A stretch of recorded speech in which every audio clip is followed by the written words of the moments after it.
DXYZ Stock tomorrow and onward. Is Destiny Tech 100 stock a buy or sell? Watch this 1 minute video to the end to find out. We're 7% up today, which is freaking good. I'm bullish on Destiny, but only if the price triggers my rules, and I'm going to show you what that means right now. Just before I get into the video context, I'm using my strategy that has previously given me thousands of wins 2023, and I'm telling you all of this because that is the truth and I've documented everything. So Destiny Tech 100, I was willing to take it higher, and everything. But like I said, the last thing that I'm doing is just blindly following this thing up, meaning I'm not just going to blindly put a buy. No, because this is a bearish momentum. One thing that I'm waiting for is a double break to the upside, so then I can actually take it higher.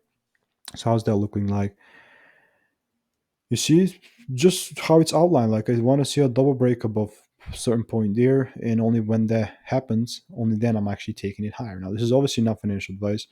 For more value and resources, check out the first link in the description, and I'll see you in the next video.